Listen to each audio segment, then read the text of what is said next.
Hi everyone, Christina here. Welcome to another card video.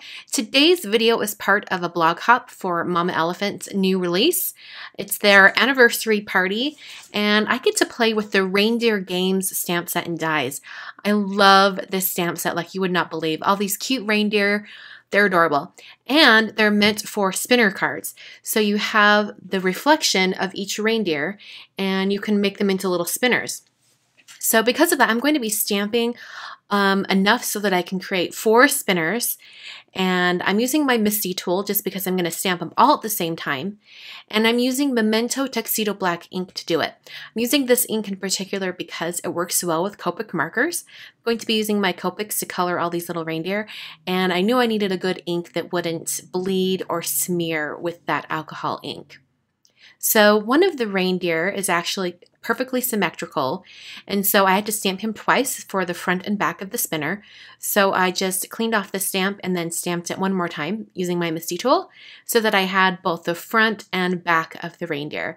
And once I had stamped that one, I was ready to start coloring. So like I said before, I'm using my Copic markers. I'm going to walk you through the coloring of one of the reindeer. I won't walk you through all of them because there's a lot of them. So I first started out with E55. For the main brown areas of his body and the top of his head and his ears, I'm using E55, E57, and E59. This is one of my favorite brown color combinations for Copic markers. So I put an entire wash down of that lighter color. Wash probably isn't the correct term for this, but that's what I think of. I just basically flood the entire area with that lighter color. And then I brought in the next darkest color, which is E57, added a little bit of shading, and then went back over those areas with E55. That just softens that edge of that middle dark color and it makes it so it's easier to blend everything. And then brought in the darkest shade, which is E59, and I put very sparingly around the shadow areas with this color. I added it very sparingly. I didn't want a whole lot because I didn't want it to overwhelm the entire area. Softened that out with E57, the middle shade, and then I'm going to go back over it with the lightest shade just to make sure that all of those colors blend. Now this is a really small area. I think I could have actually gotten away with just using 2 colors. I think I could have used E55 and E57 and it would have been just fine. But I went ahead and used all 3 of these. So I'm going to go ahead and do the same exact process on the top part of his head. And I'm starting out with that E55. I'm going to come in with the middle shade, add just a little bit of shading around the sides of his head. And then I'm going to come back in with E55 to smooth out that transition. And I'll actually end up bringing that color, a second layer of that color over the entire area. And then I'm going to bring in E59 and just use a very small amount like I did on his body. And I'll just add a little bit of that darkest shade on the sides. I'm going to bring back that middle shade, E57. Just to bring in a little more on the sides. And then lastly, I'm going to add E55 just to finish off the entire head area. And I'll go ahead and color in the entire area one more time just to make sure that all of those colors are blended nicely. So now I'm going to work on the bottom portion of his head. I'm using E53 and then I'm also going to be adding a little bit of blush using R20. So first I'm going to add that color with the E53 over the entire area. And after that was all filled in, I added a little bit of that blush color, R20. And it's going to get a little bit lost, but there'll be a hint of pink when we're done. I then brought in E55 after I blended that out. I used the lighter color to blend that out. Then I brought in E55, which was the lightest shade on the top portion of his head and also on his body. That's going to give a little more shadow. And then once again, I'll use that E53 just to soften out that entire area. So as far as the antlers go, I chose a couple different colors for his antlers. Before we get to that, I finished off his hooves with the E59.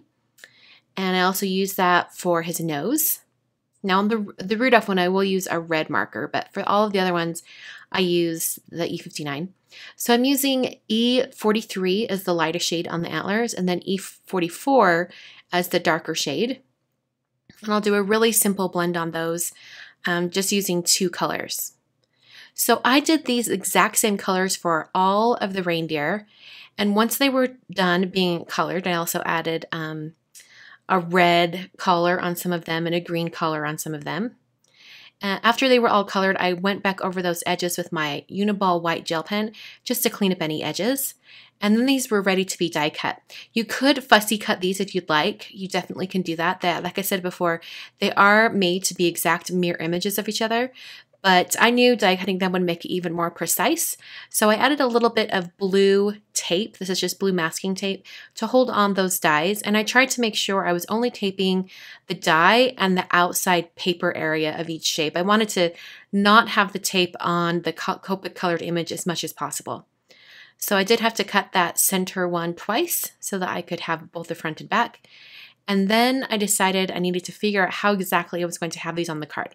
So here's where it gets a little bit complicated because I did not do a practice run of this card. You guys are seeing the card exactly how I made it the first time round. So my initial plan was to have sort of like these slopes on the top and bottom, like above and below the reindeer, and it would create a window for the spinner reindeer to be inside of. So first I drew on those little slopes, and then I used my X-Acto knife or a craft knife to cut those slopes. I also used my T-square ruler to get the edges to be perfectly straight up and down and to connect to all of those sloping lines. So the idea with this is I'm going to have this window cut out of the very front of the card, and then I'm going to have another exact piece that has that same window cut out. That's going to be on the back, and I'm going to be sandwiching the reindeer on the strings in between these 2 pieces. So I needed them to be exact.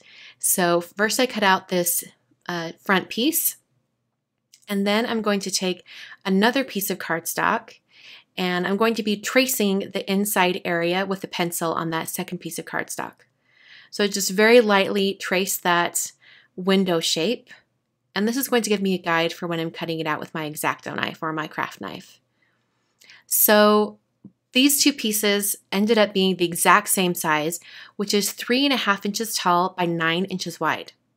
So to create the actual spinners on these reindeer, I ran each reindeer through my Xyron Create a Sticker machine. This is an adhesive machine that puts adhesive on the entire surface of the back of these reindeer. It's going to be perfect for sandwiching a string in between. And the string that I'm using today is actually like 1 strand out of some red metallic embroidery floss.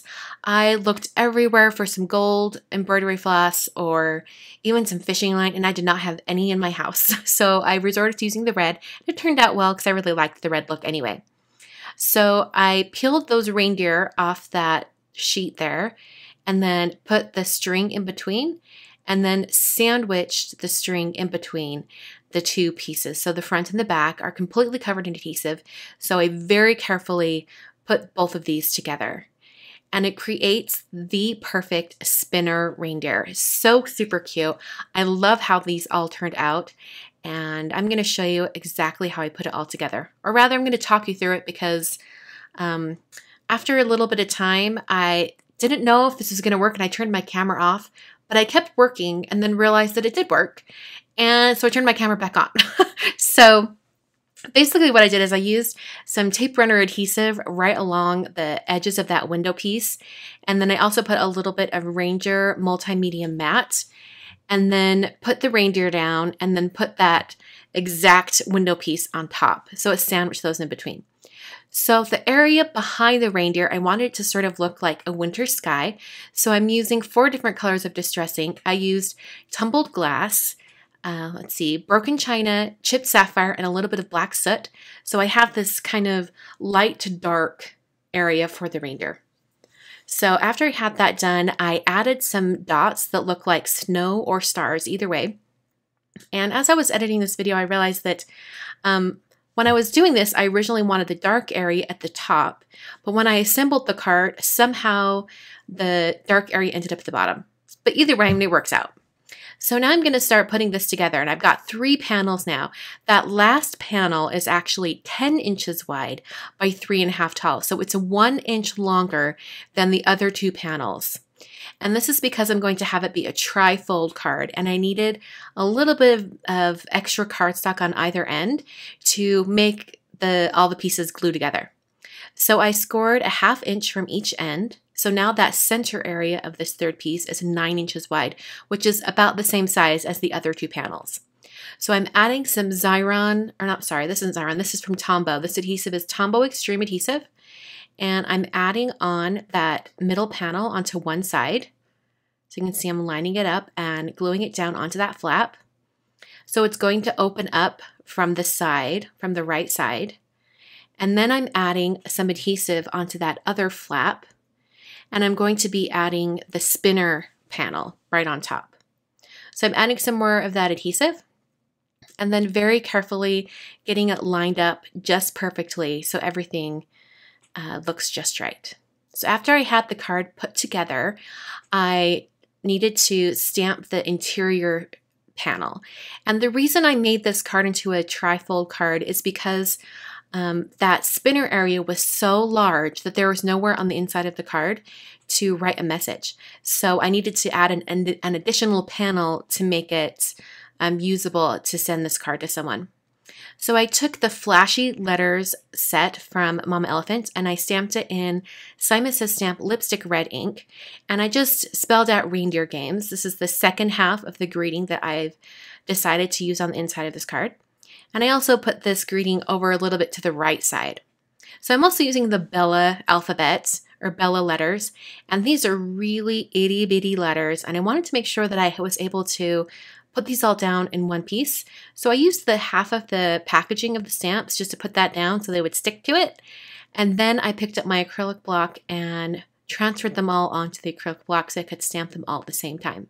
This stamp set has multiples of all the letters, so it's great if you want to assemble a sentence or a phrase and then stamp it all in one go. So I'm using more of that VersaFine ink, or actually this is the first time I've used it on this card. I'm using VersaFine black onyx ink, and I'm just stamping that above Reindeer Games.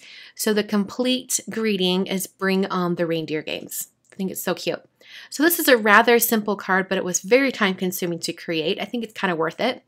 So when I'm getting this ready to send off in the mail, first I'm going to kind of prep all of these spinners by spinning them, 5 or 6 times. And then once they've been spinned, I can put it in the envelope. So when the recipient takes it out of the envelope, they can take it out, and when they flip it open, all of those reindeer will spin, just like that. And here's Sophie coming in to say hello. Hey, Soph. She's coming in to say hello. Sophie is my cat, if you didn't know. So there is the card for today. Sorry, this video is kind of long, but I hope you guys enjoyed it. One last thing I wanted to mention. I did add some Christmas red stickles to Rudolph's nose, and I ended up putting down a couple of acrylic blocks on the side so that would hold that up while it dried. So there are some big giveaways over at my blog associated with this blog hop. You can join me over there. And thank you so much for watching.